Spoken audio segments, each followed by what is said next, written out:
bienvenue sur A Dylan Story. Aujourd'hui, nouveau bilan achat sur la chaîne, le numéro 36 du mois de mars 2026. Au programme du livre, du Blu-ray, du DVD. Pas de 4K pour ce mois-ci, mais en tout cas de petits objets de qualité. N'hésitez pas, vous, à me dire dans les commentaires, comme d'habitude, qu'est-ce que vous avez acheté le mois précédent également, et qu'est-ce que vous pensez de mes achats, ou si vous avez vu tel film ou lu tel livre.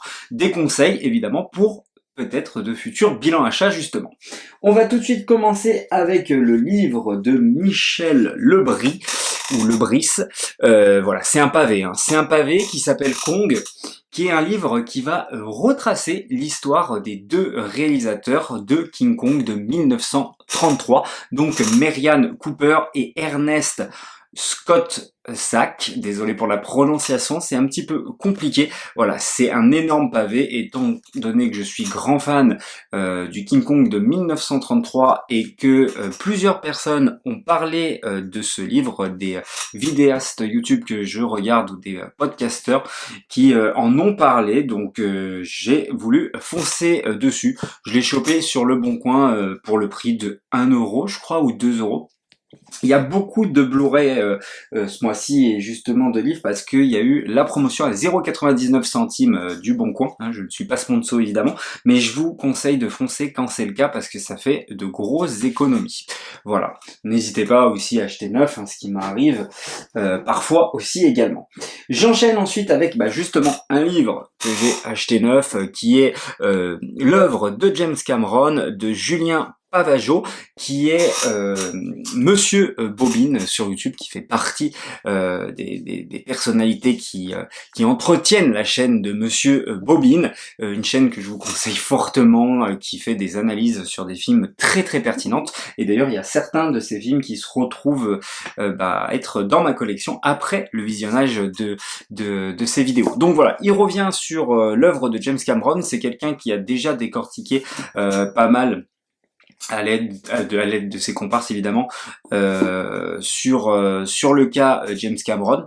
Donc j'ai hâte de découvrir son livre, étant donné que c'est Third Edition, en sachant que c'est les mêmes qui avaient du coup produit le cinématographeur pour l'œuvre de Steven Spielberg, que ça y est, j'ai enfin fini les 2 tomes et c'était vraiment excellent. Donc voilà, si Victor passe par là, je lui remercie pour ces 2 magnifiques livres et ses analyses sur chaque film. D'ailleurs, ça m'a permis de découvrir l'intégralité de la filmographie de Spielberg. Bon là, ce sera pas le cas puisque James Cameron, j'ai vu tous ses films, hormis Piranha 2. Mais je crois que bon, c'est peut-être le moins reconnaissable et le moins signé Cameron de tous, de ce que j'en ai compris. Voilà pour les 2 livres de ce mois-ci. La couverture est magnifique. Les éditions Third, on trouve toujours plusieurs éditions dans le commerce. Donc n'hésitez pas à le voir, il y a des éditions sorties d'avant et des fois il en reste des éditions limitées, tout ça, sorties Day One. Enfin voilà, il y a toujours différentes couvertures. J'enchaîne avec les 2 DVD de ce mois-ci, et qui sont d'ailleurs 2 découvertes grâce aux vidéos, comme je disais, de Monsieur Bobine. On a I'm Not There, sur Bob Dylan, mais qui est un biopic très particulier, donc qui est de Todd Haynes, et qui a choisi non pas de filmer de manière conventionnelle, je dirais, un biopic comme la plupart des réalisateurs le feraient en suivant tout bonnement sa vie. Non, là il a décidé de mettre en scène différents moments de sa vie. En plus on sait, il n'a pas différentes personnalités, mais il va tellement changer au fur et à mesure de sa carrière, Bob Dylan, que là, il décide de le faire interpréter par différents comédiens, comme Kate Blanchett, comme Christian Bale, qui sait qu'il y a d'autres, il y a Heath Ledger aussi, Marcus Carl Franklin, Ben Whishaw. Donc je trouve c'est très intéressant. Déjà par exemple de faire jouer Bob Dylan par Kate Blanchett, par une femme. Pour moi c'est elle qui va crever l'écran. Vraiment t'as envie de la voir tout le long. Alors c'est vrai que le film est vraiment surprenant de par justement son originalité de mettre en scène justement ce film et l'histoire de Bob Dylan. Mais par contre ça peut être vraiment décontenançant parce que parfois on va peut-être un petit peu plus s'attacher à une de ces personnalités-là et un de ces acteurs ou actrices-là. Hein. Je pense à Christian Bale, où on a envie d'en voir un petit peu plus, ou encore une fois à Cate Blanchett, bien qu'elle doit être celle qui a le plus de présence à l'écran, je dirais. Donc c'est vrai que c'est un petit peu décontenançant, un petit peu dur à suivre aussi, mais ça se regarde quand même sans problème. Je pense quand même que malgré tout, il faut connaître un minima la vie de Bob Dylan. Un minima, je dis bien. Par exemple, avoir vu Un parfait inconnu que j'adore de James Mangold, ça peut déjà aider à comprendre un petit peu qui était Bob Dylan avant de s'engager dans un film de ce genre-là. Mais en tout cas, bravo à lui parce que c'est d'une originalité déconcertante. On a aussi, c'est vrai, au casting Charlotte Gainsbourg, Julianne Moore, voilà, pour ne citer que, mais franchement, je ne connaissais pas ce biopic avant de voir la vidéo justement de Monsieur Bobine. D'ailleurs, je vous invite à aller la regarder, sa vidéo, elle est très intéressante et elle sera bien plus pertinente que moi pour vous donner envie de regarder ce biopic qui, au moins, n'est pas conventionnel et ne rentre pas dans les mœurs d'un biopic classique où où voilà, bon bah finalement qu'est-ce que j'ai appris? Pas grand chose, et la mise en scène ne m'a pas apporté grand chose non plus, alors que là bah pour le coup au moins c'est original, même si il est vrai et c'est pas évident de toujours, enfin c'est pas toujours facile à suivre, voilà, tout simplement. On enchaîne ensuite avec le deuxième film, Bloody Sunday. Alors ça, il en parle, Monsieur Bobine, il en fait pas un décortiquage. Dans la vidéo, Le vent se lève. Ça m'intéressait énormément. Donc, 30 janvier 1972, dans les rues de Derry, jour qui a marqué le début de la guerre civile en Irlande du Nord. Donc ça va parler de l'IRA, etc. Et donc, il en a parlé rapidement dans Le vent se lève. Voilà, je vous invite à aller voir cette vidéo qui a pour rôle principal Cillian Murphy. Donc c'est un film de Paul Greengrass avec James Nesbitt dans le rôle principal entre guillemets, parce que principalement on va le suivre lui. James Nesbitt, je rappelle, qui jouera plus tard Bofur, notamment dans Le Hobbit, pour ne citer que. Donc déjà j'aime beaucoup les films sur l'Irlande. Je pense justement à Vent se lève que j'apprécie particulièrement. Je pense également à Belfast de Kenneth Branagh qui a vraiment déjà une belle photographie qui m'avait beaucoup marqué de ce côté-là. Et surtout, j'adore Paul Greengrass. Et quand il a dit ça, que c'était de ce réalisateur-là, ça m'a tout de suite tapé dans l'œil parce que justement, ça fait partie de ces films que je n'avais pas vus. Voilà, et c'est quelqu'un que j'apprécie particulièrement, et notamment justement quand il s'empare des biopics. Donc ça, c'est son troisième film à Paul Greengrass. Et en fait, ce que j'aime beaucoup, c'est que je trouve qu'il a une approche très documentariste. Paul Greengrass, ça va être que de la caméra épaule, limite amateur, sa caméra va bouger un petit peu de partout, etc. Et c'est souvent le cas dans ses films. Alors pas que, là par exemple, son dernier film, c'est merde, le film de bus là. Vous allez me le dire dans les commentaires avec Matthew McConaughey qui est sorti sur Netflix, qui est excellent. Donc là évidemment c'est un petit peu plus conventionnel, mais je prends Né un 22 juillet, il me semble, qui est très très bon lui aussi. On a aussi évidemment les Jason Bourne, donc pas le premier, c'est pas lui, mais les deux suivants. Le premier c'est Doug Liman d'ailleurs, un réalisateur que j'apprécie particulièrement aussi, qui avait fait Edge of Tomorrow avec Tom Cruise. Bref, c'est autre chose. Et c'est pour ça que d'ailleurs j'adore autant la trilogie. Oui, parce que c'est principalement la trilogie que j'adore de Jason Bourne. Généralement quand on me dit tu préfères James Bond, Mission Impossible, Jason Bourne, c'est pas souvent le cas, parce que j'aime ce côté caméra épaule, très terre à terre, on va suivre de près les personnages, etc. Parce que j'ai l'impression que justement que Jason Bourne n'est pas un surhumain par rapport aux autres, et c'est plus ce côté justement rapport humain, voilà, on va être proche de lui, l'action ne va pas être démente comme dans un Mission Impossible, tout peut être réel, entre guillemets, pratiquement, et c'est ça que j'adore, et c'est Paul Greengrass qui amène cette manière-là de filmer, et c'est très très agréable de ce côté-là. On avait également le film Captain Phillips avec Tom Hanks. Bref, c'est quelqu'un, et vous voyez, dès qu'il fait par exemple La Mission avec Tom Hanks, je crois que c'est La Mission, un film sur Netflix, un western, j'aime moins, voilà. Dès qu'il y a la caméra qui est posée, tout ça, j'aime un petit peu moins. Voilà, c'est The Lost Bus, le film que j'ai perdu. Et donc, là, en fait, ça va être glaçant, quoi. Ça va être bouleversé, parce que le drame, en plus, tu le vois arriver, C'est très décontenançant au début, notamment en termes de montage, parce que vraiment, limite on va se dire ah mais le monteur c'est pas possible quoi. Mais je pense que moi c'est fait exprès. Ce montage, c'est vraiment cutter une scène dans la scène, faire plan par plan, etc. Et plus ça avance et plus justement il va y avoir moins de montage au fur et à mesure que le film avance et justement jusqu'à ce Bloody Sunday, on appelle ça comme ça, quand les policiers ou l'armée en tout cas britannique venus de l'extérieur épauler les policiers de l'Irlande vont commettre ces atrocités.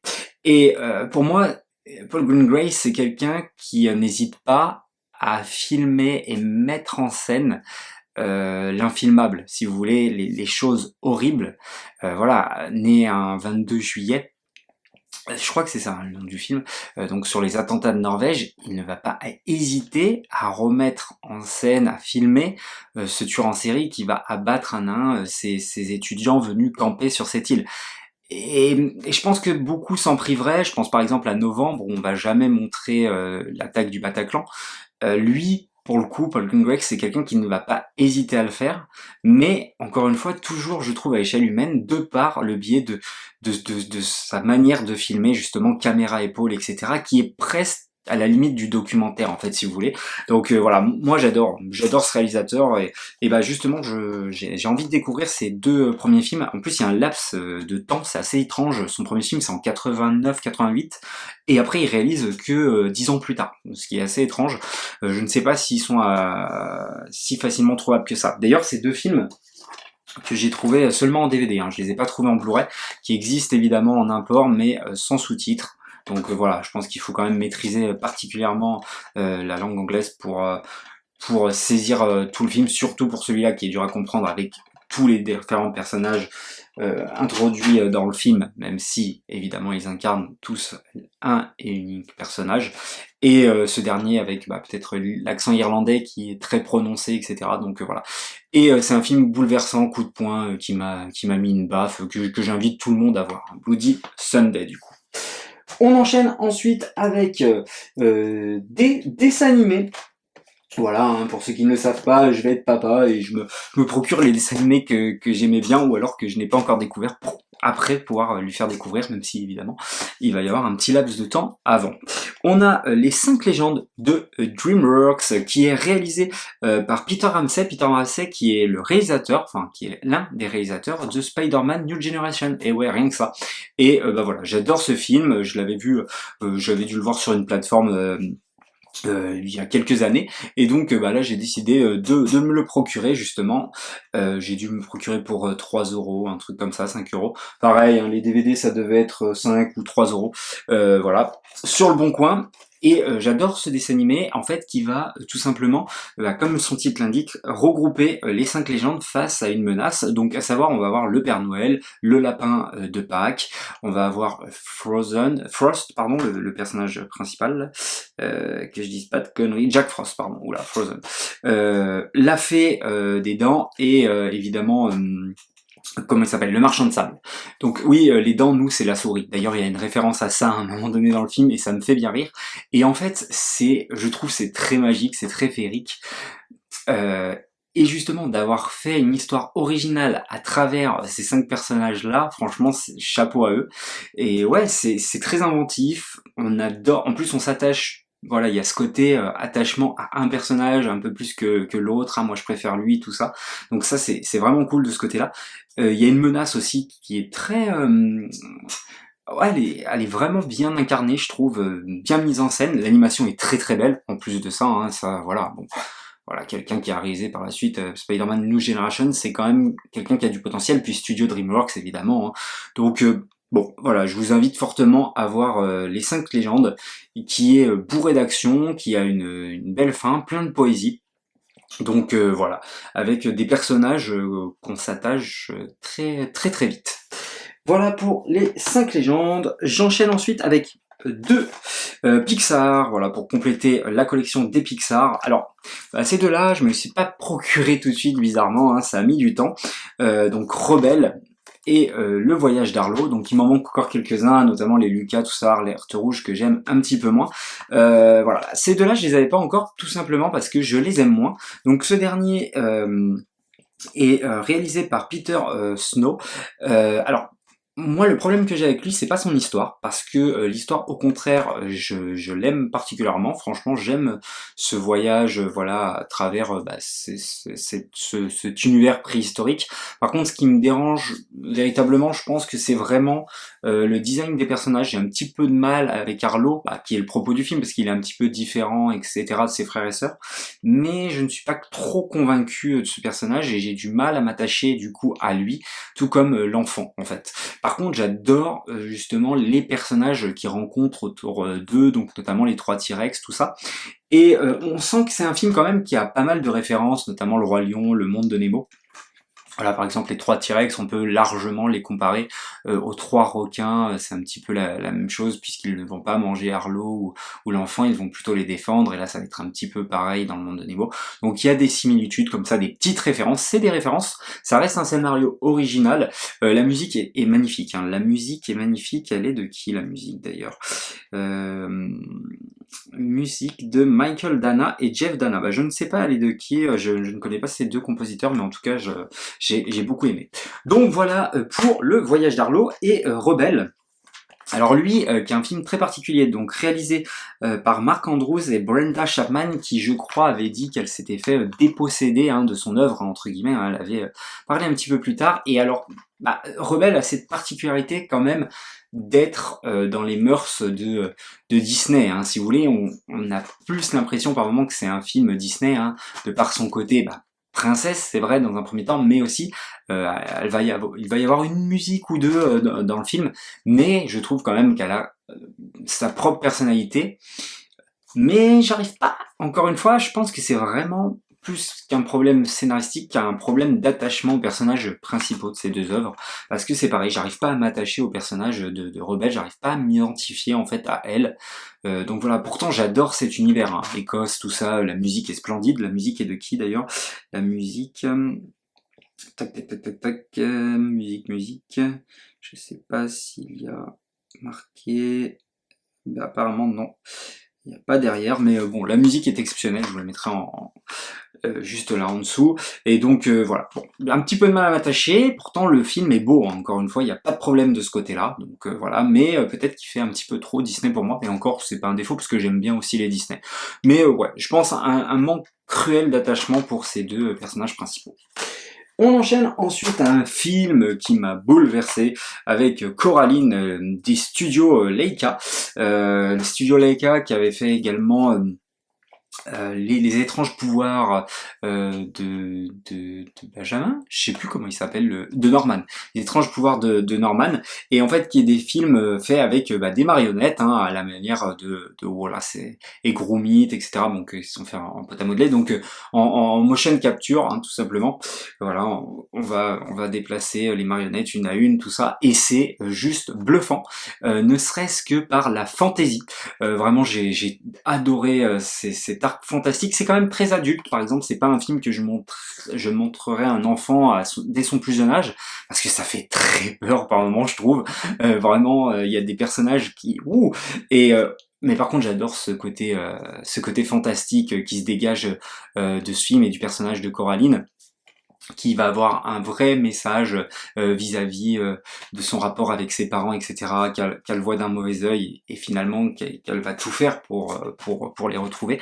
Donc ouais, j'ai adoré ce dessin animé, et j'ai hâte de les procurer. Pour le coup, lui, je me le suis pris neuf. Voilà, Institut Lumière, donc 25 balles quand même. C'est des Blu-ray qu'on ne trouve pas à moins, qui sont sortis en 4K aussi, mais en steelbook, alors là aussi à des prix dérisoires. Donc c'est pour ça que je me les prends en Blu-ray, et je me les prendrai un par un. Donc ils ont fait Box Troll, hein, par la suite. Et là prochainement il va y en avoir un également, et c'est réalisé par Henry Selick, voilà. Et c'est basé sur un bouquin d'ailleurs de Neil Gaiman, hein, qui, je le rappelle, est le créateur, scénariste de Sandman, voilà, un comics que j'adore. Donc je vous invite fortement à voir Coraline. Mais peut-être pas avec vos plus jeunes enfants, peut-être vers 8 ans, voilà, par là. On enchaîne ensuite avec du Disney, là également, avec Deadpool versus Marvel, alors procuré en Blu-ray, évidemment, hein, parce que bon bah c'est mi-Fox, mi-MCU, hein, donc voilà, mais comme tous les Deadpool, je les ai en Blu-ray, tout l'univers de la Fox, j'ai en Blu-ray, donc j'ai complété la collection. Et ce que j'aime avec ce film, c'est qu'on va dire qu'il renouvelle entre guillemets un petit peu la dynamique de Deadpool qui je trouve s'essoufflait terriblement. En fait, il réussit à faire ce que n'arrivait pas à faire le 2 avec le personnage de Cable, qui n'apportait pas justement, donc joué par Josh Brolin, qui n'apportait pas justement ce renouveau. Et donc on était trop pour moi sur une ressucée, ce qui fait que pour moi c'est vraiment le moins bon Deadpool 2. Et bah évidemment de faire venir Wolverine et donc Hugh Jackman en particulier dans le film, je trouve que ça apporte une nouvelle dynamique au personnage de Deadpool, et donc voilà, on a un nouveau souffle, c'est un petit peu original. Alors évidemment, en plus, il ramène pas que le personnage de Deadpool, hein, parce qu'on va avoir tout le pataquès, hein, de Blade à je sais pas, enfin Electra, voilà, enfin il y a tout le monde quoi. Malgré tout, c'est quand même un film par moment, je trouve un petit peu trop flemmard, hein, notamment en termes de décor.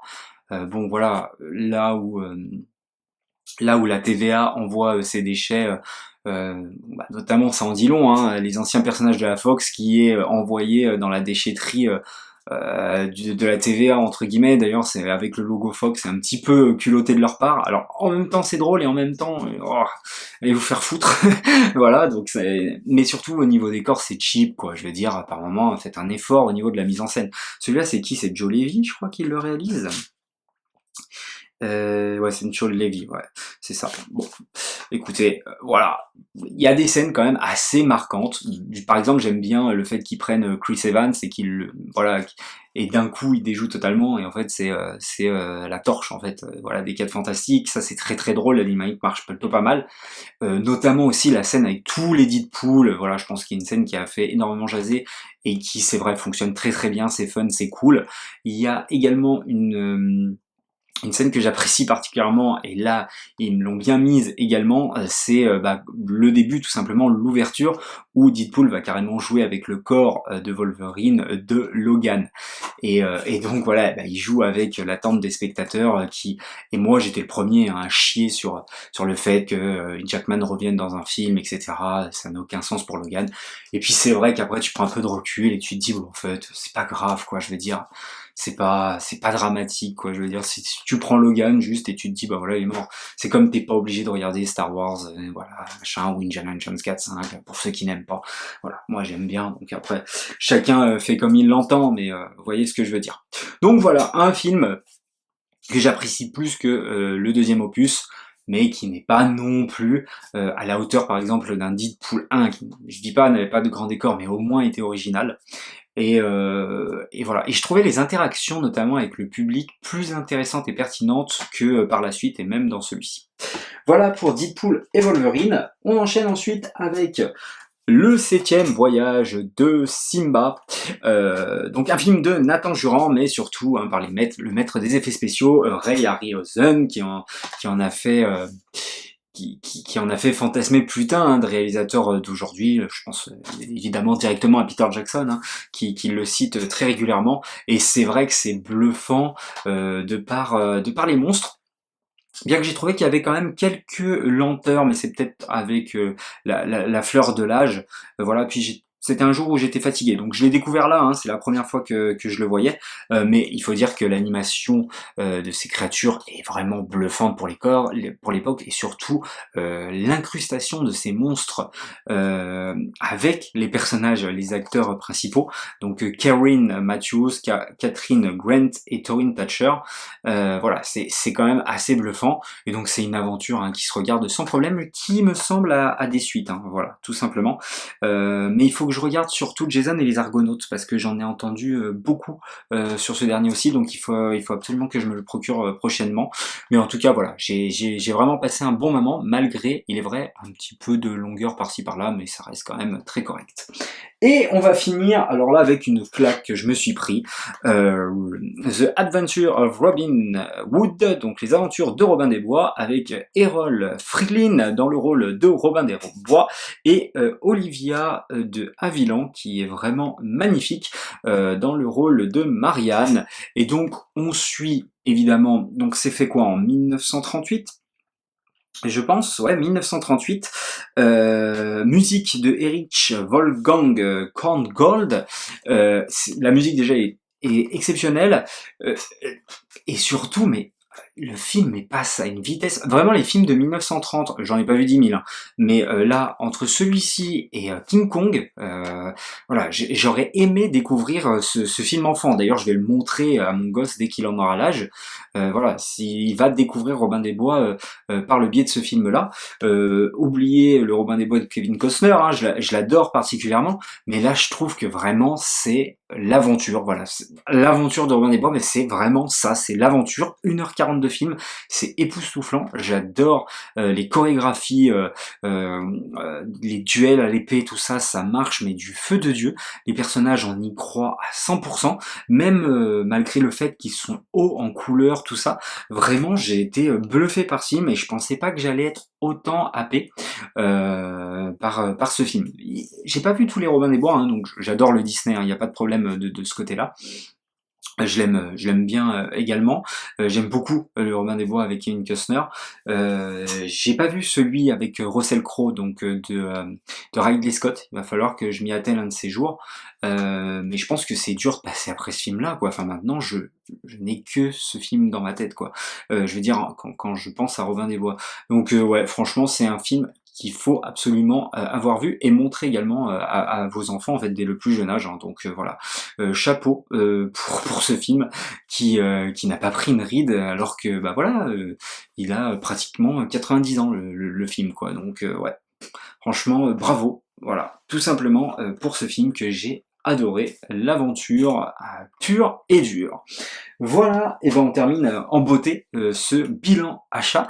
N'hésitez pas encore une fois, vous, à me dire dans les commentaires qu'est-ce que vous avez pensé de mes achats, à m'en proposer, ou à également me dire qu'est-ce que vous avez acheté les mois précédents. Likez, partagez, abonnez-vous, et nous on se dit à la prochaine pour une prochaine histoire.